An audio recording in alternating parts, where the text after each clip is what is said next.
El nivel de invitado que tenemos, me da mucho gusto y con esto empezamos el día de hoy con una entrevista para ajustarnos después de tiempo, pero me da mucho gusto que esta noche me acompañe el ministro de la Suprema Corte de Justicia de la Nación, Arturo Saldívar. Ministro, muchísimas gracias por estar con nosotros. Al contrario, ¿Cómo le va? Muy contento de estar aquí, Risco. Muchas gracias por la invitación. Gracias de verdad, ministro, por estar. ¿Qué tal su día?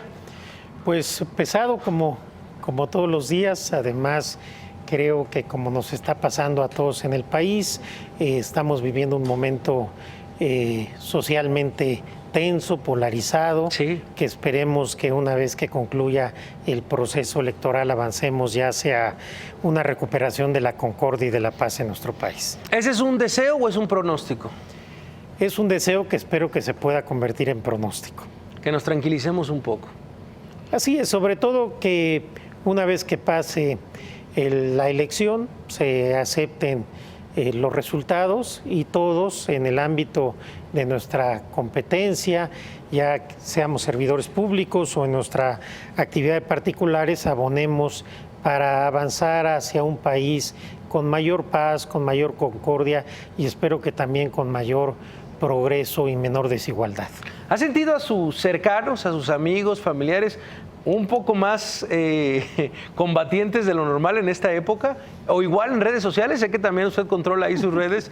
Híjole, estamos como de mírame y no me toques, ¿no? En los últimos días. Sí, definitivamente se siente, creo que esto no es nada nuevo decirlo, un ambiente polarizado, posiciones muy encontradas, que en cierta medida son normales en los procesos electorales. Sí, en la democracia. Y en la democracia, aunque creo que este proceso es inédito por varias causas, entre ellas porque es el primero que estamos viviendo con ya las redes sociales totalmente popularizadas en nuestro país y esto pues genera que los debates de la sociedad sobre lo político se hagan permanentes y a veces también pues de manera ríspida e incluso agresiva. ¿Qué tan importante es ese comentario, el de las redes sociales, para un ministro de la Suprema Corte? Hablo específicamente, por supuesto, en su caso.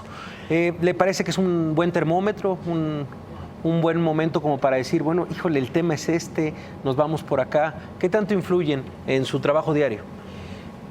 A ver, yo creo que las redes sociales son un gran instrumento para acercarse a la gente, para poder plantear cosas, resoluciones, decisiones que tomamos en la Corte y para que la gente esté un poco más enterada de qué hacemos y cómo lo que realizamos en la Corte influye en la vida diaria de todos los mexicanos. En ese sentido es importante. Como ciudadano es importante darnos cuenta cuál es el pulso de la discusión política, pero lo que no podemos hacer, o al menos yo no podría hacer en mi caso particular, es juzgar los asuntos que tengo en la Suprema Corte a la luz de la popularidad o no que pudieran tener en las redes sociales. Claro. A ver, me parece que toca un punto súper importante, acercarse a la gente. Parecería que la Suprema Corte se ha convertido en los últimos años en el gran catalizador, así por lo menos le doy la lectura, de todos los problemas, todas las disyuntivas que hay en la sociedad, en partidos, van a caer en la Suprema Corte. Pero siento que es un poder que está un poco alejado de la gente, que no han sabido incluso cómo comunicar la importancia de lo que significa la Suprema Corte para la realidad democrática de este país. ¿Cómo le explicaría el ministro a la gente que nos está viendo? ¿Cómo explica la labor de la Suprema Corte? Coincido totalmente con tu análisis. Me parece que la Corte ha realizado y viene realizando un trabajo muy importante en dos áreas. Primero, como el gran árbitro de los conflictos político-constitucionales. Pero además, y esto quizás es más importante, como un protector y desarrollador de derechos humanos. Es decir, es un poder, es un tribunal constitucional que da estabilidad, pero también genera cambio. Pero lo que ha sucedido, y es cierto, es que no hemos sabido comunicarlo de manera adecuada. La mayoría de la gente no solo no sabe qué hacemos los ministros, sino no tiene idea de que mucho de lo que hacemos los ministros todos los días repercute eventualmente en la vida de la gente, mejorando sus derechos, protegiendo sus derechos, por ejemplo, generando una protección mayor a quien eventualmente es imputado por un delito, defendiendo el interés superior del niño para los casos de guarda, custodia, divorcios, etcétera, defendiendo a la gente en contra de la discriminación, defendiendo la libertad de expresión, etcétera. Es decir, el caudal de derechos que ha defendido la Corte es realmente impresionante.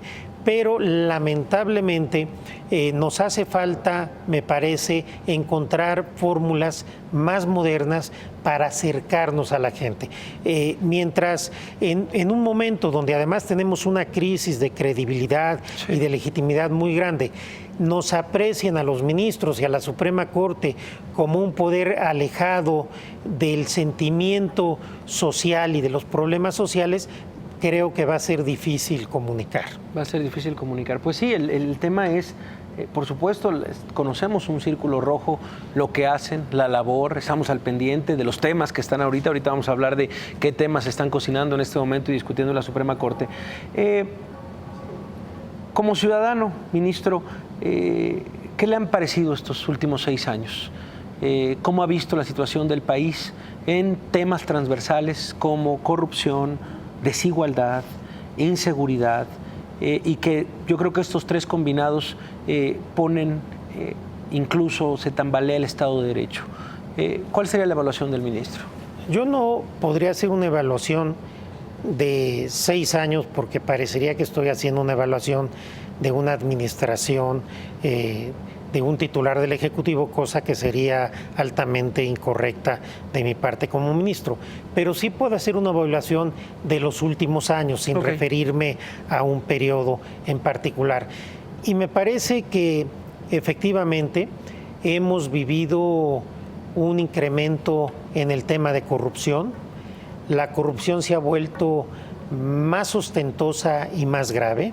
Y claro, debido también a la mayor comunicación e información que tiene la gente está en conocimiento mucho más amplio de estos temas. Hay, por supuesto, debido a eso, un descontento, un hartazgo social con el tema de la corrupción, que creo que no es asunto menor y debe ser atendido. Creo que un tema gravísimo que tenemos y que pues es ampliamente reconocido es el tema de la inseguridad. Efectivamente, por diversas razones, tenemos un déficit extraordinariamente grave en materia de seguridad. Hay partes del territorio nacional que están prácticamente dominados por el crimen organizado. Tenemos una cuota de impunidad extraordinariamente alta y también un descontento de la gente en relación con las instituciones. Creo que en materia de seguridad habrá que hacer muchas cosas muy trascendentes para tratar de revertir esta tendencia. Pero en general lo que yo aprecio es una crisis institucional, una crisis de credibilidad en las instituciones, en los servidores públicos, que no es solamente de México, porque hay un desencanto democrático en el mundo también que se está viviendo en este momento. Pero hablando de nuestro país, creo que es muy claro que la gente se encuentra descontenta, inconforme con lo que estamos haciendo quienes tenemos una responsabilidad pública. Y creo que todos los que somos servidores públicos debemos tomar nota y tratar de estar más cerca de la gente y corregir aquellas prácticas que no sean acordes con una república sana, honesta, transparente y austera. ¿Y qué es lo que más le preocupa al ministro Saldívar de estos problemas? Híjole, ¿cuál es el que dice, aquí es donde yo veo algo que puede estarse formando y que puede desestabilizar al país o puede llevarnos a una crisis o puede llevarnos a algo? ¿Qué es lo que más le preocupa? A mí en lo personal el problema que más me preocupa es el de la inseguridad, pero no es un problema aislado. Creo que tenemos el tema de la impunidad, que va de la mano, el tema de la corrupción, que también está muy relacionado, Me parece que lo que debemos hacer como sociedad es tomar nota de estas cuestiones y reitero, pues una vez que pase la elección presidencial, que todos trabajemos en el ámbito de nuestras funciones para tratar de ir remontando también esta polarización social que no deja de preocuparme también, puesto que creo que México se ha venido polarizando y dividiendo de una manera que no me agrada y que creo que por ahí puede haber un germen que si no lo procesamos democráticamente y racionalmente pudiera generarnos problemas. Procesarlo democráticamente y racionalmente. Sí, me quiero referir, procesarlo a través de procesos democráticos, a través de elecciones, respetando las decisiones derivadas de las urnas y una vez pasado este proceso, que quienes sean los vencedores en las elecciones, a su vez, de manera racional, tomen las medidas que traten de acercar a los que están divididos e ir poniendo las bases para revertir aquello que se ha hecho mal y también para fortalecer y potencializar aquello que se ha hecho bien. Ha entrado una palabra en el discurso de los últimos meses que es digna de análisis y que es digna de estudio, que es la palabra amnistía. No quiero caer específicamente en declaraciones de candidatos, pero específicamente yo quiero hablar del tema de la paz, de lo importante que es hablar de la paz en este proceso. ¿Cree que debe de caber este lenguaje como este proceso democrático, como este proceso racional para cambiar las cosas, el lenguaje de la paz? A mí me parece que el lenguaje de la paz es indispensable. Me parece que nadie puede, con cierto sentido común, pensar que lo que le conviene al país es seguir en una escala de violencia incontenible.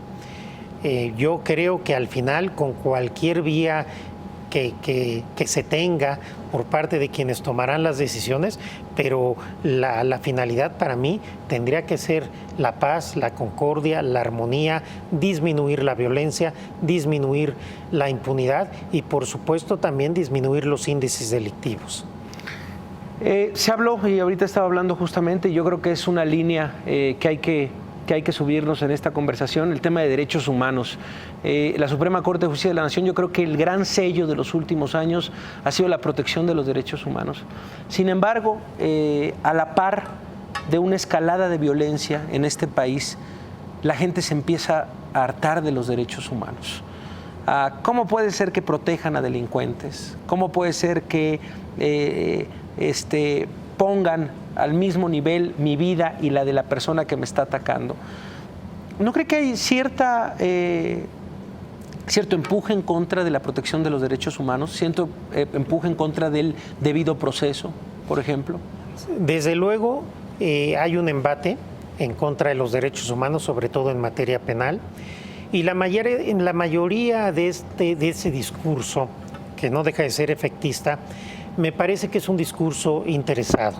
Es un buen pretexto para acreditar por qué las autoridades de procuración y persecución de los delitos no cumple con su función. Es un buen pretexto para responsabilizar al debido proceso o al nuevo sistema penal acusatorio de que se viene incrementando la delincuencia.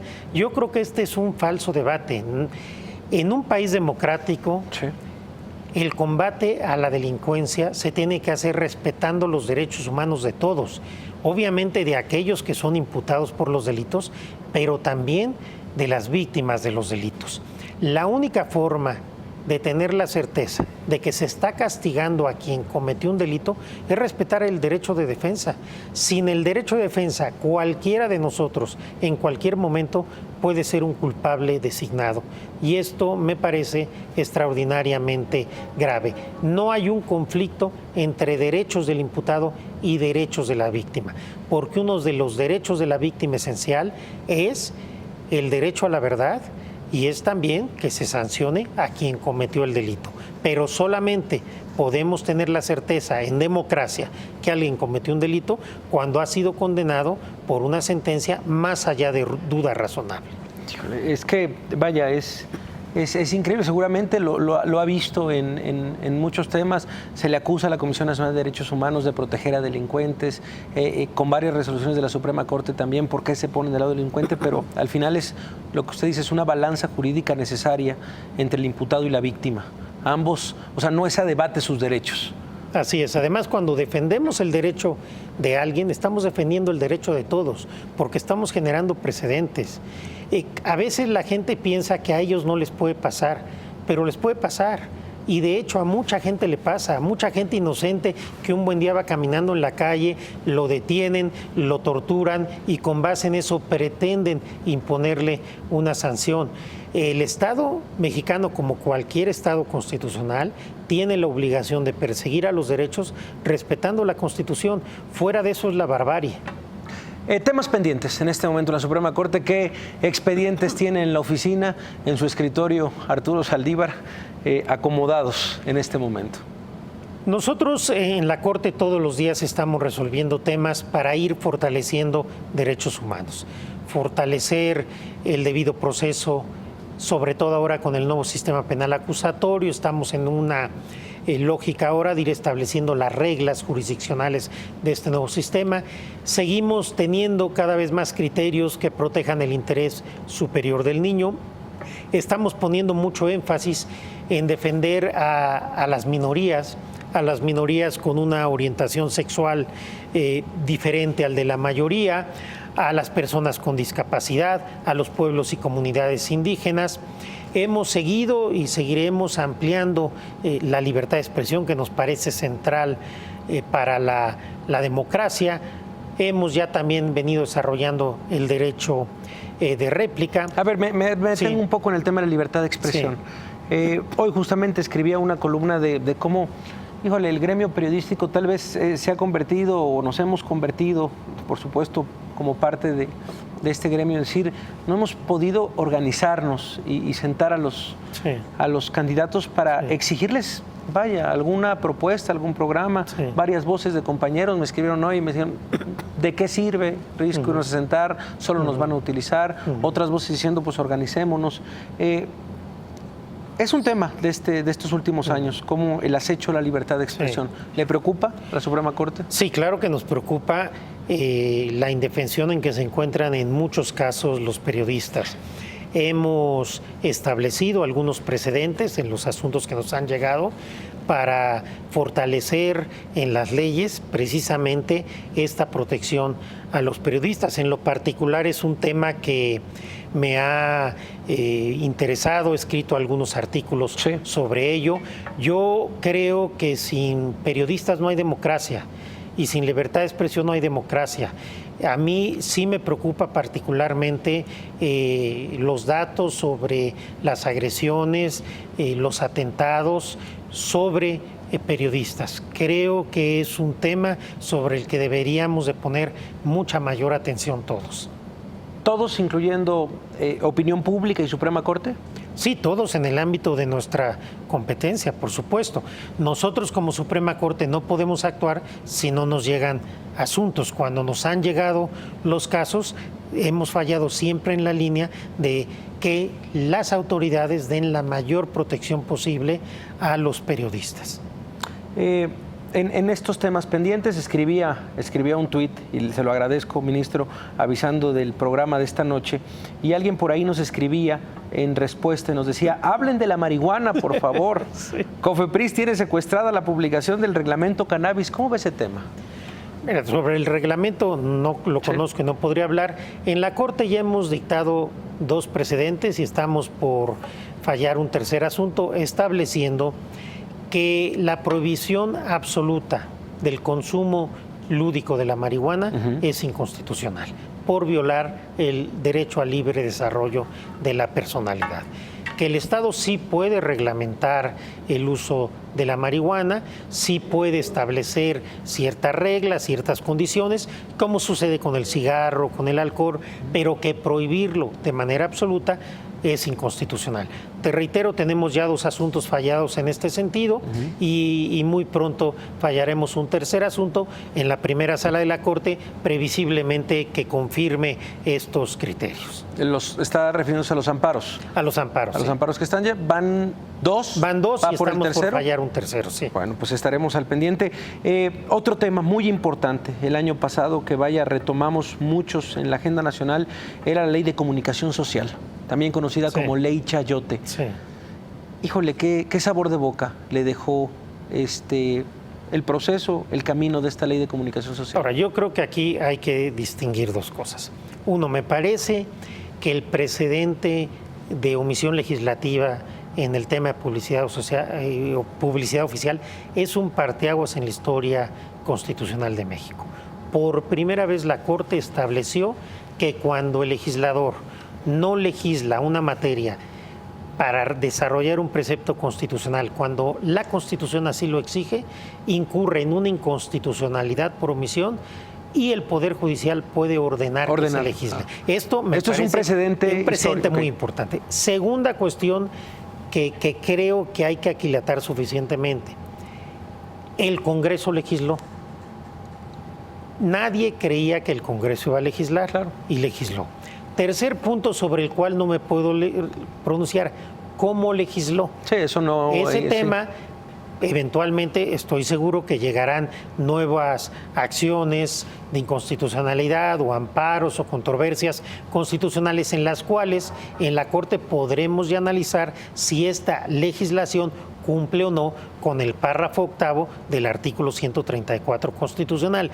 Pero estas 2 primeras ideas como avance, procede el amparo por omisión legislativa y 2, el Congreso cumplió en el plazo que marcó la Corte, creo que son buenas noticias y creo que pueden abonar a ir generando un cambio cultural de un mayor cumplimiento a las decisiones de los jueces. Entonces, eso hay que aquilatar, los 2 primeros puntos, lo tercero ya llegará, hay que seguir, por supuesto, en la ruta. Hablemos un poco de la figura del ministro Arturo Saldívar. ¿Cuál es el expertise de Arturo Saldívar? ¿Dónde se dice o dónde se ve Arturo Saldívar que dice, este es mi campo, de aquí soy? ¿Cuál es el tema o cuáles son los temas o cuál es la rama del derecho en el cual se siente cómodo? Bueno, todo mi desarrollo profesional y académico antes de llegar a la Corte se dio justamente en el derecho constitucional, en los derechos humanos y en su protección. Hoy, a partir sobre todo de la reforma en materia de derechos humanos de 2011, el constitucionalismo y los derechos humanos permean todas las áreas del derecho. Si tú me preguntas cuáles son los temas que más me apasionan, sin duda son aquellos que tienen que ver con la defensa y el desarrollo de los derechos humanos, porque me parece que es ahí donde los jueces podemos hacer diferencia en la vida de la gente. Los derechos humanos, entonces, es su expertise. Sé que faltan todavía varios años de ministro Arturo Saldívar en la Suprema Corte de Justicia de la Nación, pero yo creo que, vaya, es algo seguramente que lo ha hablado con familiares, con amigos, con los propios ministros, pero ¿ha pensado en algún legado? ¿Cómo quiere que se le recuerde a Arturo Saldívar? Yo lo que trato de hacer todos los días, porque a mí me queda muy claro que ser ministro, como cualquier cosa en la vida, es transitorio y uno tiene que entenderlo así, vivirlo así. Lo que he tratado de hacer es aprovechar cada día para tratar de aportar y de construir y avanzar en estos temas que me preocupan, particularmente de desarrollar y defender los derechos humanos, de coadyuvar a que tengamos un mejor Estado de Derecho y a coadyuvar a que tengamos un Estado democrático en donde se respeten los derechos y las libertades de todos. Eso es lo que trato de hacer todos los días, pero lo trato de hacer por convicción. Honestamente no me detengo yo a preocuparme o a preguntarme cómo me gustaría ser recordado o cosas por el estilo, porque siento que eso es perder un poco el foco. Yo lo que trato de hacer es cumplir cada día con todo mi esfuerzo para tratar de hacer lo correcto y hacerlo mejor. Y quedar satisfecho conmigo mismo de haber realizado esa conducta. ¿Cómo seré recordado? ¿Cuál será mi legado? pues ya será cosa de que otros lo analicen una vez que deje la Corte. Si no siguen al ministro, síganlo, porque también da recomendaciones de libros y películas. Así es. ¿A qué hora? ¿A qué hora, ministro? Mira, la verdad es que leer un buen libro, ver una buena película es algo que uno debe de sacar tiempo. La mayoría de los libros y de las películas que me permito y tengo el atrevimiento de sugerir La más reciente, sí. Las horas más oscuras. Así es. ¿Qué te pareció?